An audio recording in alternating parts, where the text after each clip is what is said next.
Hello, YouTubers. Welcome to PDINA. Hope you're doing well today. There is so much going on. This is ridiculous. I'm trying to look at this from other perspectives, unique perspectives, maybe things you know about, maybe you don't know about, but we're getting ready to get into some things that are going to give us some things to think about from a different perspective, or maybe just to bring it back to the fore, because a lot of you may not even know some of this information. We're going to talk about it. Let's get into it.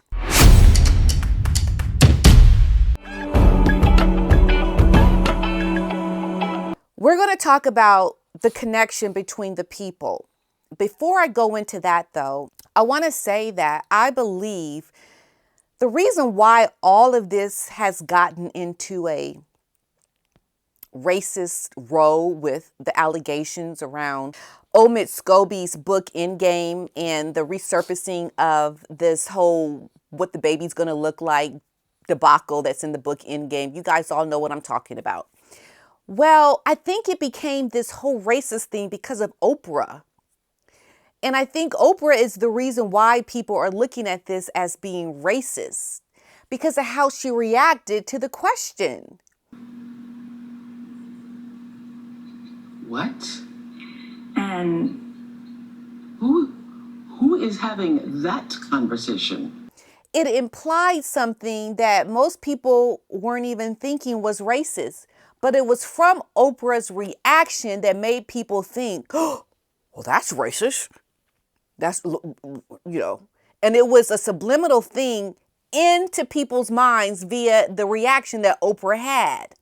Because imagine this. Had Oprah reacted after Meghan said questions or concerns about how dark my baby might be, Oprah could have easily reacted with, well, some people do wonder what the baby's going to look like. Yeah, I can understand that. But it was the context before that was said about how dark the skin the skin of the child would be. months when I was pregnant, all around the same time. So we had in tandem the conversation of he won't be given security, he's not going to be given a title. And also concerns and conversations about how dark his skin might be when he's born. Because she said there were discussions about him getting a title, about security. And then the last thing Meghan added was about how dark the skin might be of the baby. So right there, Meghan is using she's using pretext to her allegation around racism. It wasn't like it was an isolated, they wanted to know how dark the skin of the child might be. That was not a standalone statement. It had pretext. It had all these other negative things up to how dark the skin might be, making and insinuating that we're talking about my child not getting something that all the other children would get. And then putting on the how dark imply it had to do with race is why my child is not getting these things. Coupled with Oprah's reaction. Because she's feeding, we're not getting all these things. And then I'm going to put the cherry on top about, well, they wanted to know how dark the skin of the child might be. That shows me Meghan is stretching. It shows me also that she doesn't know the law around that. There were reasons why her child didn't get these things, because her children were not in succession to the future king, as the king's children would be. And also it didn't apply to her child until the queen had passed away. Like, there were certain laws or reasons around why she wasn't getting things that Meghan didn't even bother to explain. But when you're explaining this to an American audience, those that don't follow the royals, because I know there are a lot of Americans that do know, but I'm talking about the ones that don't follow it when I reference the Americans, because in my orbit, nobody in my orbit of Americans follow the royals. That's why I'm considered just an anomaly. They're like, what? you talk about that? Like, people just can't believe this is my interest. But, it stems from Diana. We all get that. So, they wanted this to be a racist thing, coupled with Oprah's reaction heightened that. And Meghan was feeding something to be racist, which she didn't herself even hear. Conversation with you with Harry. about She did not even hear this. Harry told her. So Meghan ran with it and she made it out to be racist. Because let me tell you something. When something racist happens to you, there's no question that that's racist. But Meghan had to build on it to make it seem like racism. You see what I'm saying? So there's a lot of people out here talking about, well, that's not racist to say this. That's not racist. But they're missing how Meghan coupled this to be racism. She took all these negatives about what her child was not getting. She didn't explain why her child wasn't getting these because there was a legitimate reason that had nothing to do with race.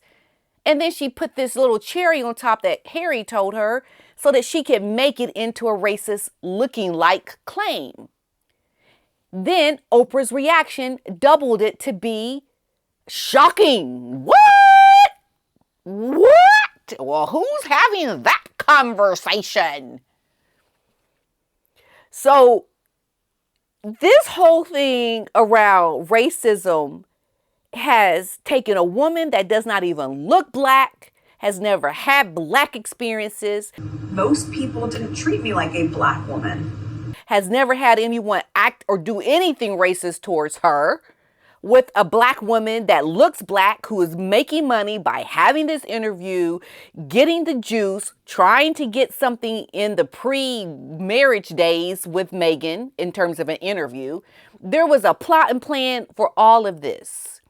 And now it has gotten out of control. And in the beginning, Meghan saw this as a way to get out of the royal family because she did not want to live the lifestyle that she knew she was marrying into. She wanted to use it as a stepping stone. So she had to come up with all these different heightened ways of planting the seed of this problem that people were going to have with her because she needed to be a victim. So we look at that and then we couple it with her relationship with Marcus Anderson. Okay.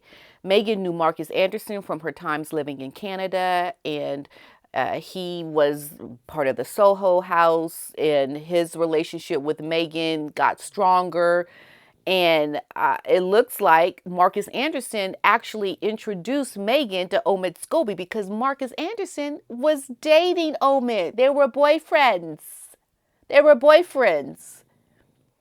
Now, I don't know the current state of their relationship, but we do know that Meghan is still in very good with Marcus because they were at this concert together. We all remember the concert they were at. So I'm just saying we have to look at the connection between Marcus Anderson, his relationship with Meghan. Meghan is still friends with Marcus. Marcus was dating Omid. Omid has written this book with these salacious allegations. So that right there tells you, where does it come from? Where does the information come from about who the royal racist is, the accused royal racist? Okay, it comes directly from Meghan.